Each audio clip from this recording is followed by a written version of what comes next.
Bismillah ar-Rahman ar-Rahim. Alhamdulillah wassalatu wassalamu ala Rasulillah wa ala alihi wa sahbihi wa man wala. Welcome to our 13th community update. And as you see here, we've had to go unlisted because alhamdulillah, I guess when you're doing something and you get taxed for doing it, hopefully that's a good sign, because if Allah loves something, He sends it trials and tribulations. So maybe that's a trial and tribulation for us, because it did send us in some kind of a flummox for a week, but it will make us get stronger. And what happened was that apparently someone didn't like what's being said, and I think I know who it is. Someone who is an anonymous person from who knows where, because they're completely anonymous, but they've flagged us for some nonsense, basically saying that we were using copyrighted material, which obviously is ludicrous and just looking for any reason. And the way that YouTube works is itself not even that bright of a method. What they do is anything that's flagged, they immediately remove it. And then if you request to get it reinstated, then they reinstate it, which I don't know how that works for live stream, but alhamdulillah, we have some very good guys. Omar Khattak, if you know him from MBIC, alhamdulillah, he's on it, and he's going to try to get to the bottom of this silly false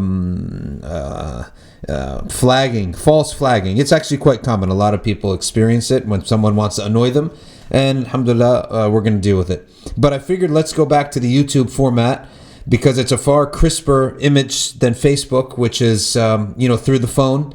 And these phones, sometimes they're not that crisp. The lighting is horrible, the sound is bad, but this is a lot more crisper. So alhamdulillah, we're here, and hopefully you're all able to make it and have this community update go smoothly bi'idhnillah ta'ala. So let's begin with our dua. بسم الله الرحمن الرحيم. أعوذ بكلمات الله التامات من شر ما خلق. أعوذ بكلمات الله التامات من شر ما خلق. أعوذ بكلمات الله التامات من شر ما خلق.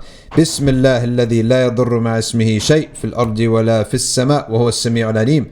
بسم الله الذي لا يضر مع اسمه شيء في الأرض ولا في السماء وهو السميع العليم.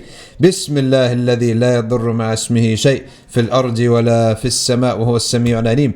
تحصنت بذي العزة واعتصمت برب الملكوت وتوكلت على الحي الذي لا يموت. اللهم اصرف عنا الوباء بلطفك يا لطيف إنك على كل شيء قدير. تحصنت بذي العزة واعتصمت برب الملكوت وتوكلت على الحي الذي لا يموت. اللهم اصرف عنا الوباء بلطفك يا لطيف إنك على كل شيء قدير.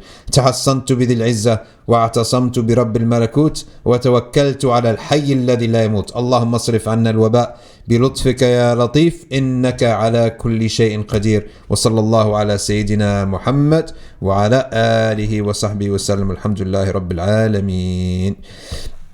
All right, so what I want to do today is go over some of the things that you may have missed in the last two community updates that didn't happen, because we talked about a number of important things. And the first thing that we talked about in community update number 11 was two unsung heroes. Two unsung heroes that their names are not well known. No one knows their names. In fact, even because they... you might have never even heard their names before, not only just not well known. And they are two men who responded to a call of renewal. And if you want to even expand it, you can say there are four men who did something and who had such a great intention and didn't live to see the fruit of their work. So what was the issue? The issue was that the Berber people who live in West Africa, in the south area of West Africa, which is like southern Morocco, maybe into today's Mauritania, maybe even as deep into, down into parts of Algeria, the Berber people were falling in their deen, was sort of collapsing. Why? Because of lack of education. The issue of our deen is actually quite easy. If you want strong deen, pump in education. And pump it in an easy, gentle, nice way, right? Because deen has to be by will. It can't be by force. Any movement that uses force They themselves don't believe they're fully on the truth. That's why they have to use force.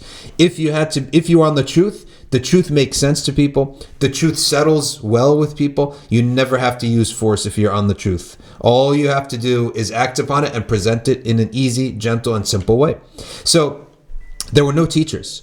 The teachers went down. Imam Abdullah bin Ali al-Haddad said, people were good. Societies were upright when the scholars willfully took themselves out into the public areas and spoke to the people.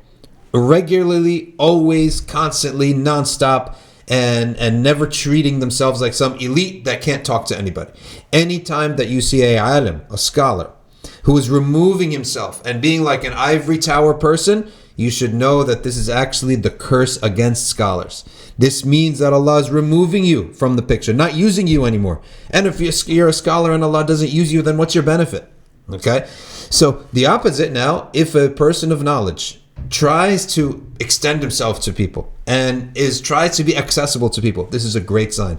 This is a sign that Allah is using them. This is a sign that Allah Ta'ala is causing his hasanat to increase. And likewise in all fields.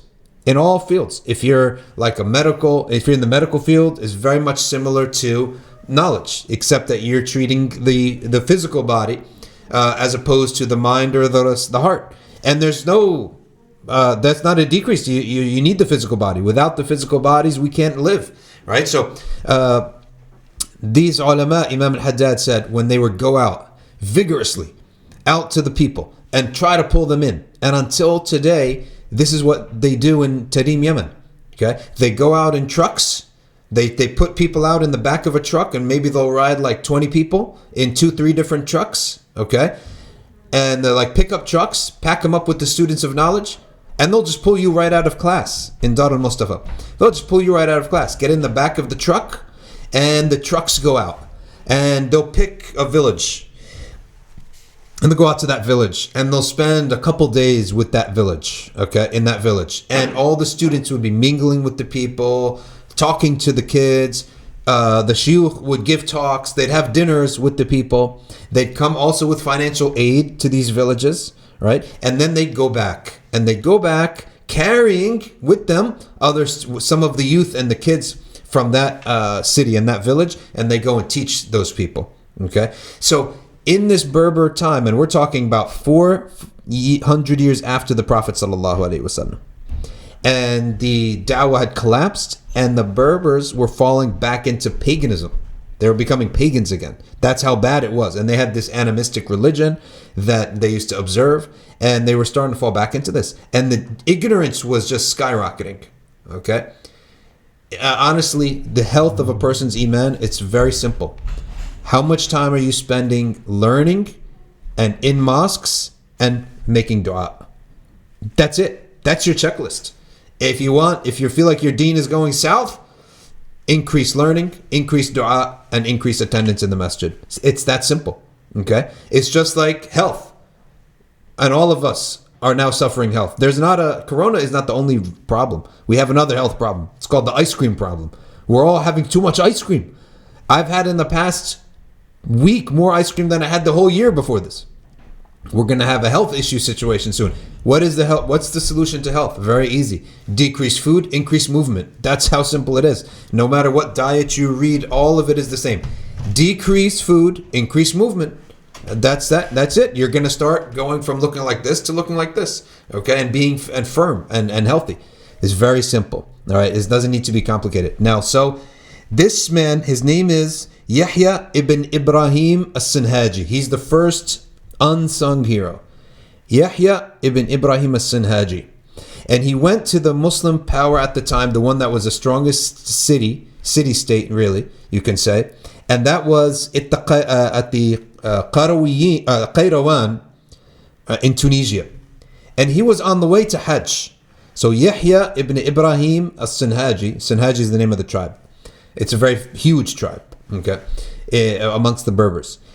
And he goes to the Amir, the people of that area, the Amir of that area, and he says, the Berbers are technically in your land, right? Or technically in your land. And you need to know, and you should know, that the people of your land are starting to sink. We're sinking into shirk again, paganism again. Okay? Now there happened to be another man, this discussion went around, and there was another man, his name is Abu Imran al-Fasi. He's the second man. Now you might think, what's the point of knowing these names? I've never heard of them before. There's a barakah in the names of Salihin. Rahmah descends, and it's a favor really for us to be able to revive their remembrance. And I believe that they would be happy to know that people are talking about their achievements. Aren't you happy that people talk about your achievements, right? And imagine 600 years after your death, someone's talking that, oh, you did something great. You would love it. So Abu Imran al-Fasi. And I love these unsung heroes because the people like Salah ad-Din, great hero, all the great Sahaba, the great Ottomans like Muhammad al-Fatih, right? These are ones whose names are known, right? You're not adding anything by remembering them again. But we're adding something when we remember the unsung heroes. This is why Ertugrul was such a great show, because it's like we know about Osman, he's the one who founded the empire, but we know nothing about the struggles of his dad, right? So you're adding a value to the ummah now because you're bringing out the unsung heroes, okay? So who is Abu Imran al-Fasi? He hears about this. He volunteers himself to trade in this luscious life of being a sheikh in Tunisia, which was a great city, Tunis, okay? And he instead, and Qayrawan was the name of the city. Tunisia is the country. And he volunteers himself. He's a scholar. He volunteers himself to be sent down south to the hot, dry, away from the Mediterranean Sea, to this foreign land of the Berbers, okay? That they hardly speak Arabic even, okay? They speak Amazigh. And he goes to teach them. He said, I'll go and I'll try to revive the deen amongst these people. So he goes there as a sheikh, as a scholar, as someone who graduated from the Qarawiyin, from the education of Qayrawan. Okay, I keep confusing. Qarawiyin is a mosque in Morocco. They named it after some people of Qayrawan. Qayrawan is the name of the city.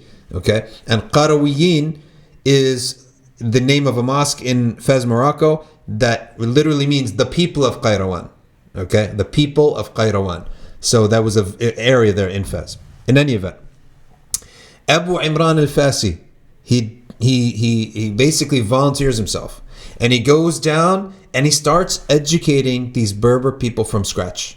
Some of them have knowledge, some of them don't, some of them are interested, some of them need to be convinced, and he starts working and working and working and working. Okay? Now, Abu Imran al-Fasi has two people that listen to him. Okay? One alpha male type, strong type, and his supporter. Okay? Like Harun, like Musa and Harun. And that alpha man who becomes his disciple, becomes his number one disciple. He studies everything from Abu Imran al-Fasi, but then he adds something to it. He adds the part of action. Because Abu Imran al-Fasi, he's not a Berber. All he could do is teach. No one's going to follow him in terms of a movement. But this man is named Abdullah ibn Yasin. Abdullah ibn Yasin, Abdullah ibn Yasin is a man who takes this knowledge and then he says, let's make a group. Let's make a party. Okay, let's make let's make a movement. And he's followed by his number two man, Yahya ibn Umar. So now we had who? You had Yahya ibn Ibrahim, Abu Imran al-Fasi, Abdullah bin Yasin, and Yahya ibn Umar. And Yahya ibn Umar and Abdullah bin Yasin, they start a group called Al-Murabitun. Al-Murabitun is sort of a play on the word the Berbers used to be nicknamed Al-Mutalattimun, which means that they used to wear masks like this. Like it was the habit of the Berbers to protect themselves from the sands, that they used to wear a big blue turban and they used to cover their face like that. These are called like the Tuareg people. Let me see if I have an image for you, just so that the kids could see, right? Because I know some kids, they're watching and they like to see images and pictures. Okay, so let's get the kids a picture of one of the Berbers and the Tuareg people. Okay, here it is. Okay, let's throw it up here. Okay, here it is.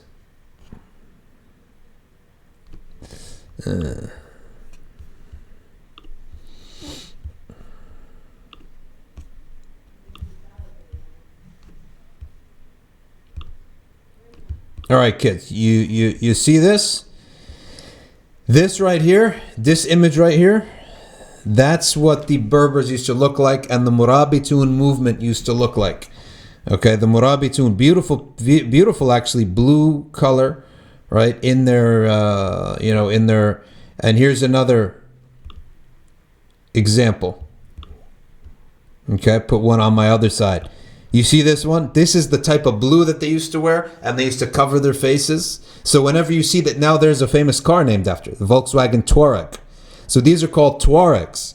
And the Tuaregs are the Berbers. They're the same people. And these are the Murabitun. And when you look at the Murabitun scholars, until today, they have scholars, they call themselves Murabits. They wear this beautiful blue clothes. They love the blue clothes. All right, it matches very nicely on the Sahara. So these are the Berbers. That's how they look, and that's what they used to wear. So Abdullah bin Yasin and his number two, Yahya ibn Umar, they start a movement. They said, let's go and they were running the village. They ran a city. Then they used to take the students and go do da'wah to another city. Anyone who fought them, they were fought. They started to train in swords, bows and arrows, riding horses, and they became so good at fighting. That's what they became good at. So they became a fighting force. So nobody messed with them. Anyone who wanted protection, okay, join us. So their movement grew and grew and grew and grew. And other local chiefs and kings started getting worried. Right? We don't want this group of people who know how to fight.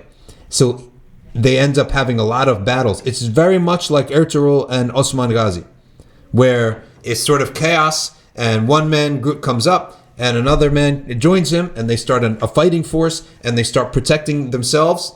And then any weak people who want to join them, they come in and they join them. Okay? So what happens is that Abdullah bin Yasin, Yahya ibn Umar, his number two, he dies first. Okay? He dies first. So his brother takes his spot as the number two. His brother's named Abu Bakr ibn Umar. Okay? He becomes the number two. Then what happens? Abdullah bin Yasin, the leader himself, right? If you're going to remember any of these four names, all these names, remember the name Abdullah bin Yasin, right? He's a hero. He's a Maliki theologian and scholar who said, I'm not just going to be a scholar. I'm not going to just teach. We're going to take action. We're going to start protecting ourselves first. And then we're going to start spreading this message. And we're going to make sure that if anyone wants to join and be safe with us, they can join us. So they grew and grew. And so Abdullah bin Yasin was killed in battle. Now who's in charge? Abu Bakr ibn Umar now. Okay? So the number two man, his brother, is now in charge. Abu Bakr ibn Umar. Now Abu Bakr ibn Umar, to show you how sincere he was, he's an older man. And he starts taking control of this movement and this group. But what ends up happening is that he needs help. So he gets his nephew. Okay? His nephew from, not from his brother, but from his sister. His sister's son. And his name is the famous Yusuf ibn Tashfin. Yusuf ibn Tashfin, very famous man. Okay? Everyone who studies any Islamic history, right? He should know Yusuf bin Tashfin. Yusuf bin Tashfin is much like the Salah ad-Din of the West. He's like the Salah ad-Din of the West. Yusuf ibn Tashfin rules the north, and Abu Bakr rules the south. So you be my representative up north, and I'll take care of the south. This is what Abu Bakr ibn Umar tells him. And Abu Bakr ibn Umar, he loved to do da'wah to the Berbers. So he was busy doing da'wah to the Berbers, until finally one day, he decided to do a reconnaissance mission and go check out what Yusuf is doing. He goes up north and he sees a wonderful administration, an amazing administration. And he sees army, like lines and rows of trained men. And Yusuf was young and strong. Okay? And Abu Bakr ibn Umar was a little older. And Yusuf was raised in the school of Abdullah bin Yasin. And so what does he do? Just to show you the ikhlas that these people had. They were sincere. They were not after power. They were not after dunya. He took a look around and he said, you should run this thing. You're better than me. You're stronger than me. And that's what I say to the next generation, right? Even though I'm not exactly that old. But the next generation, you have to do a better job than us, okay? What is the point? What is the point if we do work like this and the next generation slackens and gets worse? No. All of you should know that you need to take this work and be better than us, right? You need to go somewhere we didn't go. You need to develop and be what we can't be. So, Abu Bakr ibn Umar, he gives up the rule of this new group, the Murabitun, to Yusuf ibn Tashfin. And Yusuf ibn Tashfin takes it through the roof. They conquer all of Morocco and all of Andalusia. Okay? And he becomes basically the reviver of the religion. He becomes the mujaddid of the religion. So what was the point of all this? The point of all this was that there are these unsung heroes out there. And they took action. Each one of these men that we've talked about took one simple action that resulted all together in an amazing result. Okay, so what did Yahya ibn Ibrahim as-Sinhaji do? The first man we mentioned, what did he do? He did nothing other than take action by complaining to the ruler of Tunisia and telling him, your own country, in the hinterlands of your own country, in the far parts of your own country, paganism is developing, right? We're losing it. So he filed a complaint. That's all he did. But that complaint led to open the door to another man who we would have never known he had this in him, and that is Abu Imran al-Fasi. Abu Imran al-Fasi, he was from a nice family in Morocco. He happened to be studying in Qayrawan, Tunisia. He gave all that up for the sake of the cause, and the cause was education of the Muslims. And he went down south to the hot and dry desert area of the Berber lands. And he taught. And if the story had ended there, neither of them would have entered history. But you just don't know what's going to happen, so you have to take action. What happened next amongst the students of Abu Imran al-Fasi was the great Abdullah ibn Yasin.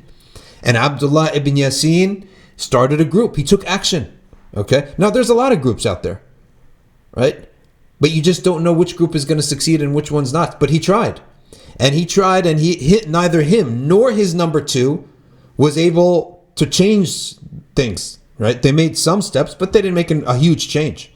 If they had stopped there, then nothing would have happened, right? They wouldn't have went down in the history of our ummah. But they continued. Abu Bakr ibn Umar, again, a leader. Was he a great big leader? Not really. But all of this laid the groundwork now.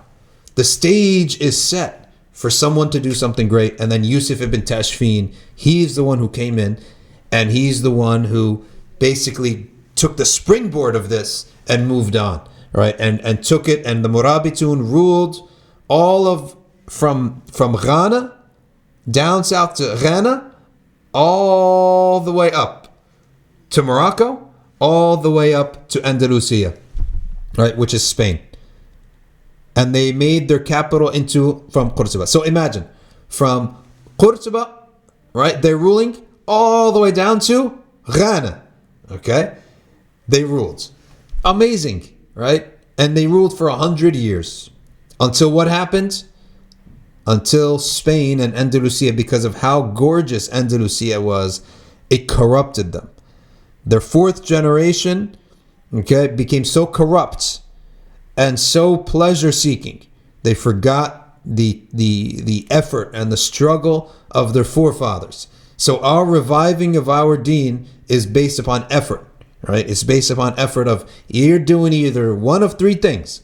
You're seeking knowledge, okay? You're learning, you're going to the masjid, and you're making dua and dhikr. Dhikr and dua.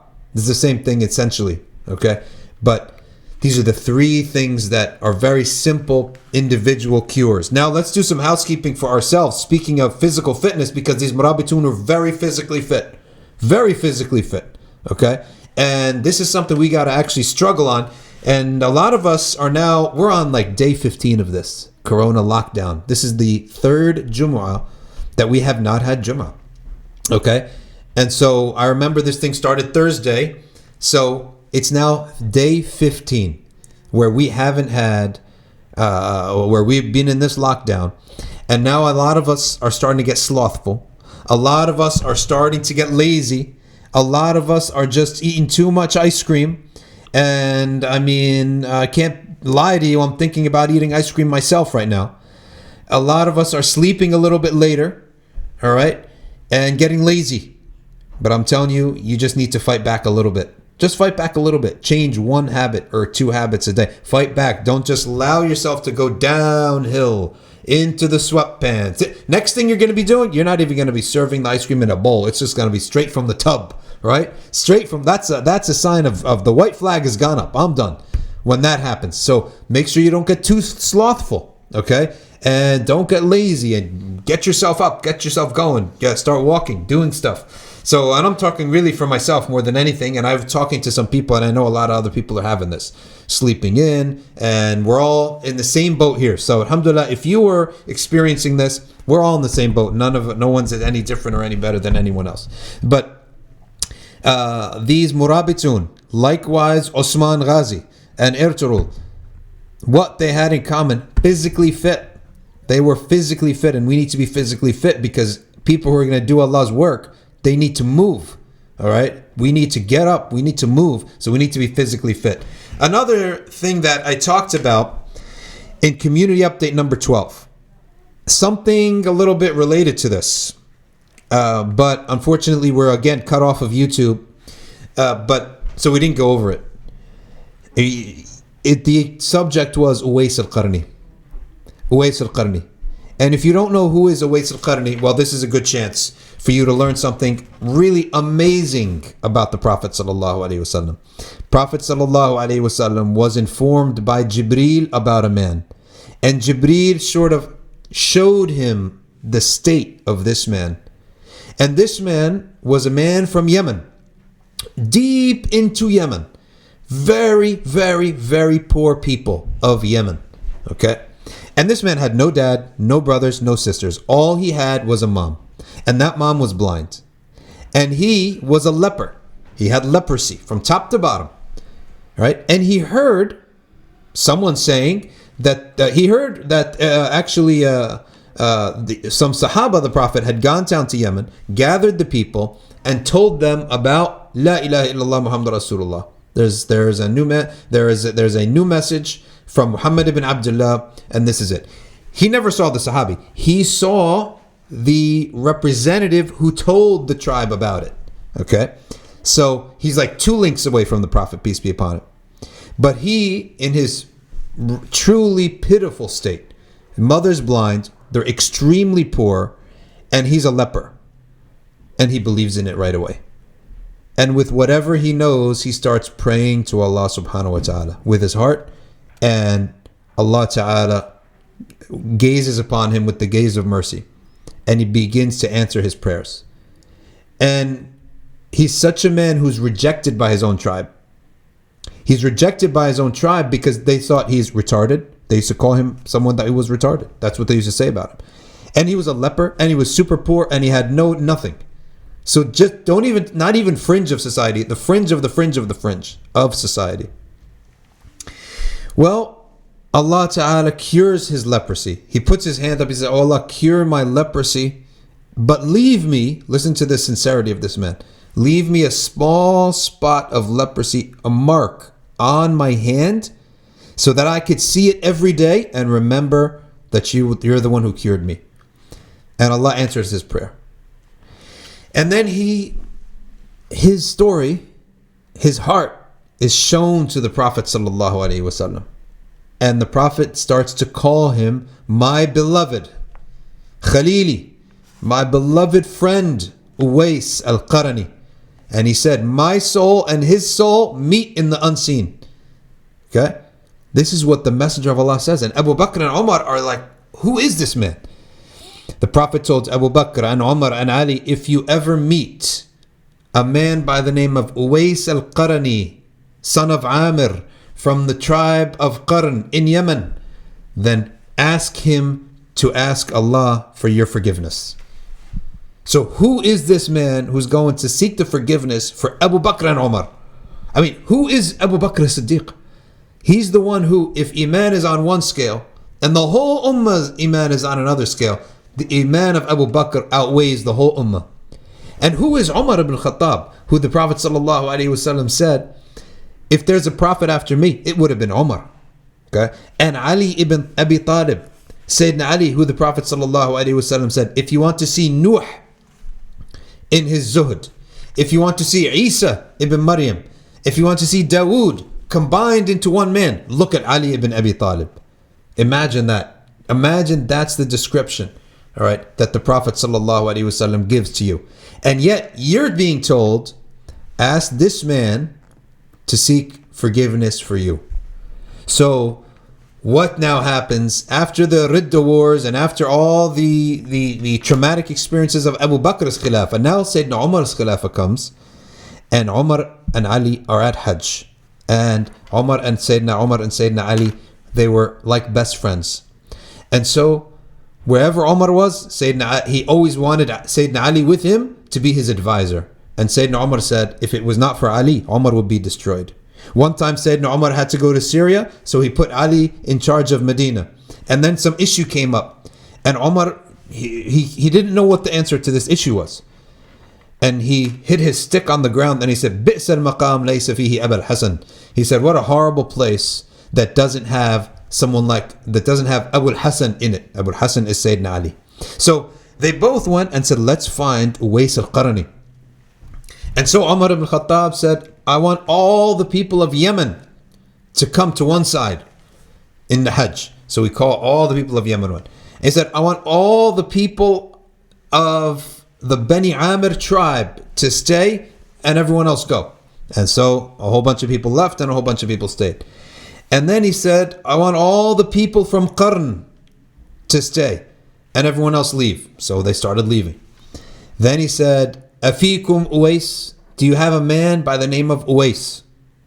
Now the chief stood up and he said, we have someone named Uwais, but he's not anyone that you would need to meet. He's not worthy of meeting you. Sayyidina Umar became upset. He said, rather, you're the one who's not worthy of meeting me. Find me Uwais. And they said, Uwais is someone who is mentally slow, who's guarding our camels and our belongings. He doesn't even sit with us. That's how we think of Uwais. We don't even let him sit with us. So Sayyidina Umar became furious with them and said, show me Uwais. They said, he's far over there praying. They went over there and they found him making dua. Sayyidina Ali said, let's wait. Sayyidina Umar said, no, I can't wait to meet him. So he said, Assalamu alaikum. So Uwais cut off his dua, turned around, said, wa alaikum assalam. And he went back to his dua. He didn't even know who Umar was. He looked at him, said, wa alaikum assalam. And he went back to making dua. So he said, I want to talk to you. So he started speaking to him. And the first thing, he looked at him. And as soon as Sayyidina Umar started looking at his state, he was so poor, so disheveled, that Sayyidina Umar started to cry, to weep at the state of this man. And he started saying, make dua for us. And he always said, started making dua for him. And then he started talking to him. Then Uwais says, well, why don't you tell me your names first? And then Sayyidina Ali said, I am Ali ibn Abi Talib. And this is Amir al-Mu'mineen, Umar ibn Khattab. Immediately Uwais got scared. He said, you're the great Sahabi Umar, and you're the great Sahabi Ali, companions of the Messenger of Allah, and you're the Khalifa. Who am I to be making dua for you?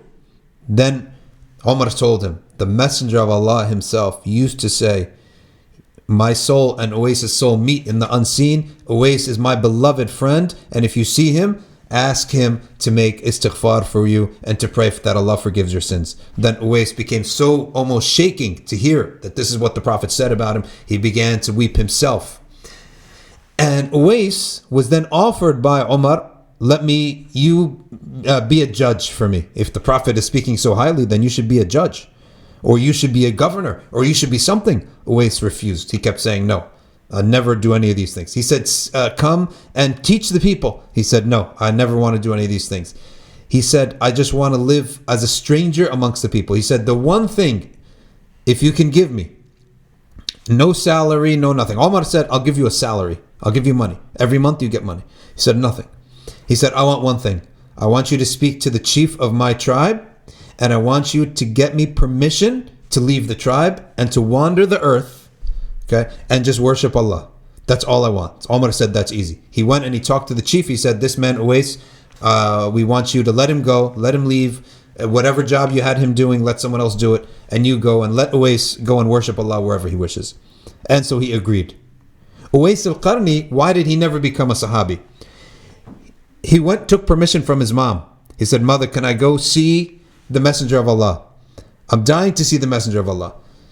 She said, "I want you to go, but I'm a blind woman and we have no family. You're my only family. Who's going to take care of me? What's going to happen if it gets dark? If we run out of food, or if I get sick? So go and come back right away. If you don't find him, don't wait there." So he went there full of excitement, jittering from excitement. Have you ever been so excited you're like jittering, right? You can't think straight. He was so full of excitement to go meet the Messenger of Allah. He went, and all his entire time thinking, what is his face going to look like? What is he going to say? What is he going to be like? What is he going to be wearing? What does his hair look like? What does his turban look like? What's the experience going to be? He gets there. He knocks. He asks, "Where's the house of Muhammad?" It's right there. He knocks on the door of the Prophet sallallahu alaihi wasallam. Sayyidah Aisha opens the door. He said, "Where's the Messenger of Allah?" She says, "He's away on battle." He becomes so full of disappointment. And now he has two options.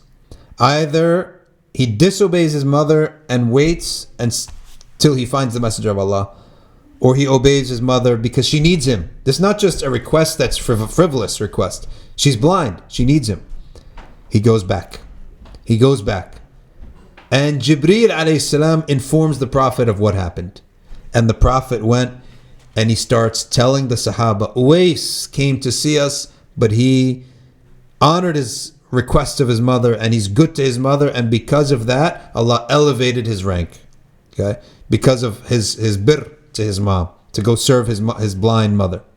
And so Uwais al-Qarni goes on living a type of life that for us is something we should have on our mind, because he lives like Prophet Jesus alayhi salam lived. No belongings, no clothes, no nothing. Okay? Nothing. Literally homeless. He worships Allah. He sleeps wherever he sleeps. He has no friends, no relationships. As soon as people learn of him and know about him, and they find out he's Uwais al-Qarni, who the Prophet talked about, what does he do? Skips town. He goes to another town. He loves to be a stranger amongst the people, right? He feels that the ikhlas, the sincerity, is so great when he's a stranger. So as soon as people would find out who he was, they would all flock to him to ask for his dua. And he would leave. Next day he would leave. Until he grew old doing this. And he fought in the battles. He fought with the Muslims as a soldier, as somebody who was like unknown. He would not tell people his name or something. But he was very dark, and he grew to have white hair. So he was a very dark man with bright white hair and extremely poor. And the reason I had to mention this is that we are living in a life where we have to, by necessity, live with a lot of material stuff. We have to, right? There's no even discussion about it. However, we should have in the back of our mind the great people in our deen who live like him, like Uwais al-Qarni, in the sense that if things go sour for our worldly sense, okay, well, look, we can live simply. We can live a little simpler. If we have to, then we can, right? We should all, Prophet ﷺ said, "Al-mu'minu al-qawi khayrun wa ahabbu ila Allah min al-mu'min al-da'if." The mu'min that's strong is better and more beloved to Allah than the weak mu'min. Okay? And so that includes in our body, in our knowledge, in our minds, in our wealth, in our power, right? It's better. However, if the circumstance changes on us, then we can go back and take Uwais as an example for us. All right, so those were the two topics that we missed. The unsung heroes who took action, all right, which all of us should be taking some kind of action, even if it's very little. Because if you notice, the action of Yahya ibn Ibrahim, Abu Imran al-Fasi, Abdullah bin Yasin, Yahya ibn Umar, Abu Bakr ibn Umar, none of that would have been known by itself. But combined together, it produced Yusuf ibn Tashfin and the Murabitun movement. Okay, so action is the first thing of the unsung heroes. And the second thing is that if we ever have a circumstance where we have to go it alone, then we go it alone, right? And we go and we have a little less material stuff, then we have a little less. Well, then Uwais al-Qarni becomes our example and our qudwa, our example and our guide, right? And why he didn't become a Sahabi? He didn't become a Sahabi because this degree of zuhud is not the prophetic example, right? He was unique. However, the Prophet did speak about him to know that if this happens to you, right, then it's good, and be like Uwais al-Qarni. All right, so let's open it up now to our community. And as we see, alhamdulillah, some people are asking now. We didn't get any email today. So late to join, found this from ArcView. Okay, why didn't you get an email? Because we've been having an attack. Okay, but alhamdulillah, we were flagged down twice. Community updates 11 and 12 were flagged, pulled off off of YouTube, and someone has been bothering us with some basically, what do they call it in court? Frivolous case. And it's a complete frivolous case, accusing us of using copyrighted material. What's copyrighted? The Quran, Hadith is copyrighted. So for that reason, we, if you notice, we didn't have community updates 11 and 12. They were cut off. And so we went unlisted today. And we just shared it around to people on WhatsApp until, we give it a shot again. And next time we do it, now we don't do community updates on Saturdays. We take Saturdays off. So Sunday, when we do community updates Sunday, we're going to, we'll share 2 links. Okay, we'll try to go publicly, and if it gets flagged down again, that means this person is trying to bother us again, then we'll go to the unlisted link. Okay, so we'll do that. We're having our own version of cyber warfare, not even war, but cyber. It's really 7th grade stuff, flagging people's accounts and trying to get them off the air. So that answers the other question of whether or not we will constantly be unlisted. Well, we're going to keep making unlisted accounts until we get past this situation where the person tries to keep flagging our accounts. Okay. Uwais al-Qarni is a question from Waj Hussein. Do any reports exist of anyone meeting him after Umrah and Adi? Oh yeah, plenty of Muslims met him. Okay, plenty of Muslims met him afterwards. Tabi'een and Sahaba. Okay, and one time a man found Uwais al-Qarni sitting with his feet dangling in the river. Okay, eating a piece of bread. Okay, and he sat next to him and they talked and talked and talked and talked. And the next day, he came and visited him again. And they talked and talked and talked and talked. And it's all in the books, what he said, all the advice that he gave him. Until that young man made a mistake. And he said, "Are you Uwais al-Qarni?" Big mistake. That was the last meeting. Next day, Uwais had skipped town. Okay. And the death of Uwais al-Qarni, when he died, it died in a very interesting way. There's 2 narrations about how he died. The first narration is he died in a battle with Sayyidina Ali. Another narration is he died on his way to Mecca to make Umrah, and some shabab from Iraq came down, just youth, imagine a college Umrah trip. And they saw him and they stopped and they said, "Let's pick up this poor man." They picked up the poor man, and one of the youth very arrogantly said, "Are you a slave? You're so looking so poor. I think you're a slave." He said, "Yes, I'm a slave." And he said, "Not only that, the way you're acting, I think you're a runaway slave." He said, "Yes, I am a runaway slave." Okay. Now imagine this young man, this sort of like a punk almost, talking to an elderly Muslim like this, a poor man. He said, "You're a runaway slave." He said, "Yes, I'm a runaway slave."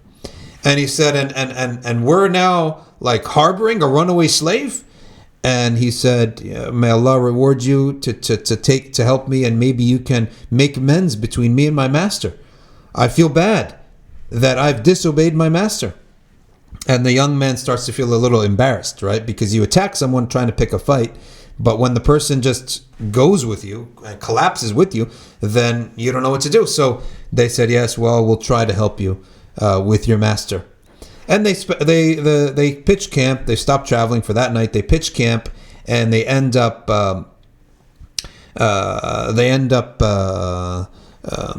spending the night. It's very cold. Uwais al-Qarni goes out to pray, and he prays all night in the cold.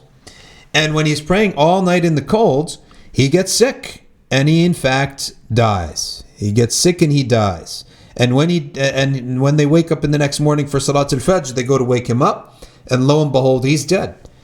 And from that point, all the karamat start to happen. So a stranger shows up. They're like, what do we do? A stranger shows up, and he says, we have to wash him and bury him. Right? Now imagine if you had like a bunch of college kids and someone died. They wouldn't necessarily know exactly what to do. Right? So he shows up, we have to bury him. And they say, okay, well, how do we bury him? He said, well, you stay here. There's water, a couple, some period of away. I'll go get water. So he goes get water. They're thinking to themselves, all right, what are we going to do? Let's make a fire because the water's going to be cold. It's wintertime. He comes back. They make a fire.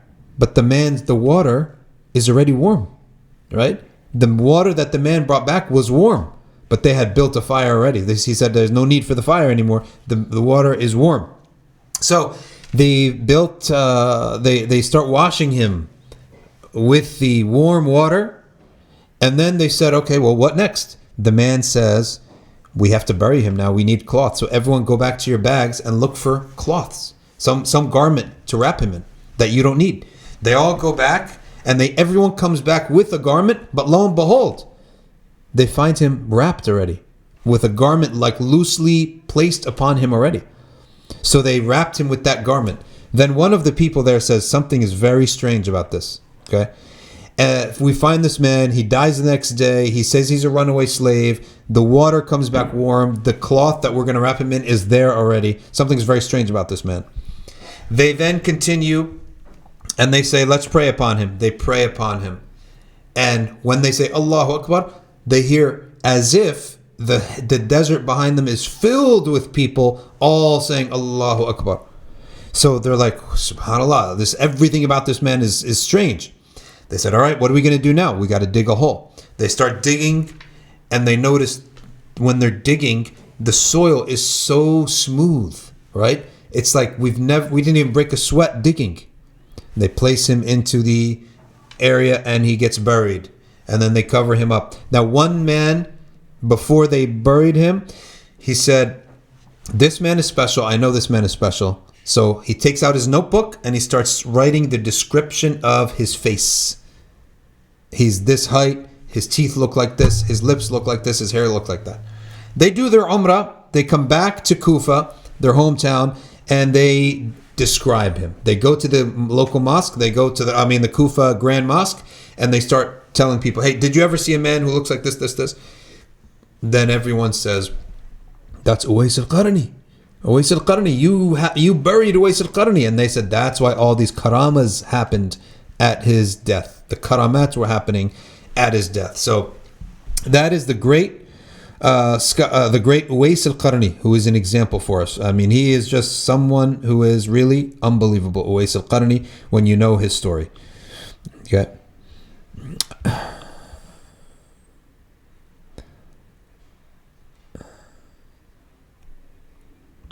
Yeah, so Maliki Click says, this young man from the hadith sounds like someone I know that uses a cat name. Yeah, that's exactly these young punks. And unfortunately, now maybe some people aren't on social media, but there is a movement now of young people to go anonymously on the internet and attack people and harass people for maybe not being conservative enough, maybe for I don't know what, but they are espousing some absurd views on things. They're like extremists, and they use anonymous accounts. Now let me just say something about anonymity when it comes to the deen.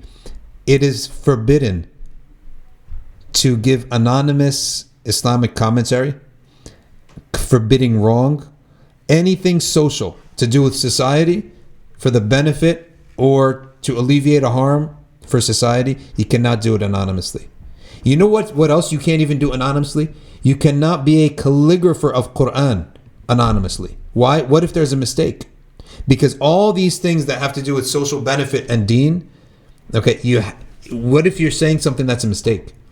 We need to be able to have recourse to correct the person. Secondly, you're telling us something, how to improve our lives or whatever.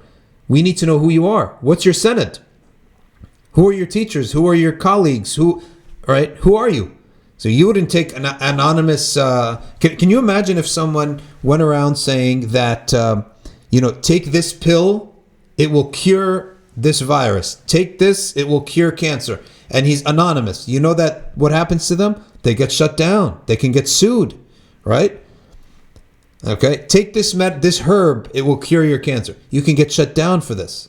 You can get sued, put in jail for this. Okay, fined by the government for this and put in jail. Why? Because you can't give that type of commentary for the society as an anonymous person without any credentials. All right. So likewise, in any matter of deen or public good, you have to have credentials. We need to know who you are. For example, me, myself, anyone who doesn't like anything I say, go to my colleagues and teachers that are around here. All right. You can go to Sheikh Rami Nasur, go file a complaint with him. He'll message me right away. Right. You can go to, that's how we all are. All of us are like this. And that's why we have a network. Okay. That nobody could just roam free. And anytime you find a preacher or a sheikh or a whatever, da'i, who has no connections, just by himself, no colleagues, no one else, right? Don't take anything from him. This is lone wolf. These are lone wolves of dawah, and they tend to be innovators and people you can't trust. Okay. Maliki Quick says they're cyber khawarij. Yeah, they're just like that. They want to make everyone is out to be, weak. And anyone who knows my work, I was the first person to go out on the internet back in 2012 and warn people about liberalism, right? And now these people are going to come and attack us for being weak on it. No, it's not weak. We're balanced, and our discourse shouldn't be this type of aggressive, khariji type of discourse. Maliki Click says, question, I'm no one, but should I include my real name on my social media? You can use your nickname, and if you're going to give any matter, well, your face is already there. So that's the first thing that you're not hiding, right? But yeah, why not put it in your bio just to be outside of that shubha, of somebody. You can put, a kunya for yourself, but you're there, your face is there, and you have a podcast, so you're not hiding. You can still use the name Maliki Click. You can use it you can put it in the bio somewhere. If you have a podcast and you're sharing beneficial knowledge for people or any type of social commentary, yeah, put it there, right? Put your name so that people know. Okay. Now, like, what's an example where you can anything that does not affect society in any way, shape, or form? You can use you can be anonymous. You can make little art. There's this guy, what's his name? Bamsi or something. He goes and he makes these little spray paint pictures, and then he disappears and nobody knows who he is. Like every once in a while he comes up and he's got this unique style of spray paint type of art, right? And he's an anonymous guy, but that's part of his brand and his entertainment. There's really no harm in that, except that he actually does do graffiti, so it's technically a crime. But I think everyone sort of likes his work. But anything that touches society, you got to use your real name. You cannot. I remember in 2000, a man came with a Maliki fiqh book that he translated, and he said, this is a gift for the ummah from an unknown anonymous author. I want to remain unknown and anonymous fi sabilillah. Now I thought, being ignorant and young student learning, wow, this person is so sincere. He did all this work and he doesn't want to put his name on it. All right. Turns out when Sheikh Hamza Yusuf saw it, he became furious. He said, what is this? You don't write a book about deen anonymously. What if there's a mistake? How are we going to go correct you? Right? So the other thing that happened was that when I was studying calligraphy with Muhammad Zakaria of Washington, D.C., in Virginia, a professor had invited him to give a talk at one of the universities. And the professor says, the Muslims were so humble that they would make these huge murals, okay, and they wouldn't sign it, right? They wouldn't take any credit for it. Well, then Muhammad Zakaria comes with like pieces of calligraphy with his name etched in the corner. And the students say, I thought that the Muslims were so humble that they didn't sign their work. He said, no, we have to sign our work. What if there's a mistake in here? It's Quran, right? It's the Quran. How would we correct it? And if you look at all the trouble, so much trouble comes with people working anonymously in society. So there's no recourse to figuring out who's doing what. Okay? And that's one of the big problems with the internet.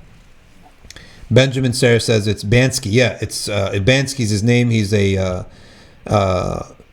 I think he's like an entertainer, not just an artist, because he does these things where his painting went on sale, and then it went on sale for like millions of dollars, and then he had a tool to shred it as soon as it was sold, right? So it's more like so that stuff. If you want to do anonymously, there's no benefit and harm in society, so not an issue.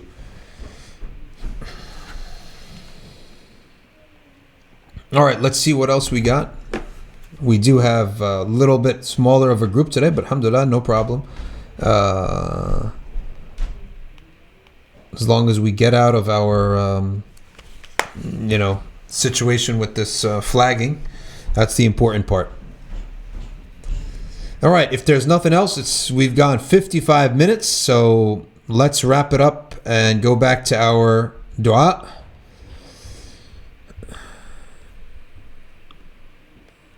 بسم الله الرحمن الرحيم أعوذ بكلمات الله التامات من شر ما خلق أعوذ بكلمات الله التامات من شر ما خلق أعوذ بكلمات الله التامات من شر ما خلق بسم الله الذي لا يضر مع اسمه شيء في الأرض ولا في السماء وهو السميع العليم بسم الله الذي لا يضر مع اسمه شيء في الأرض ولا في السماء وهو السميع العليم بسم الله الذي لا يضر مع اسمه شيء في الأرض ولا في السماء وهو السميع العليم تحصنت بذي العزة واعتصمت برب الملكوت وتوكلت على الحي الذي لا يموت اللهم اصرف عنا الوباء بلطفك يا لطيف إنك على كل شيء قدير تحصنت بذي العزة واعتصمت برب الملكوت وتوكلت على الحي الذي لا يموت اللهم اصرف عنا الوباء بلطفك يا لطيف إنك على كل شيء قدير تحصنت بذي العزة واعتصمت برب الملكوت وتوكلت على الحي الذي لا يموت اللهم اصرف عنا الوباء بلطفك يا لطيف إنك على كل شيء قدير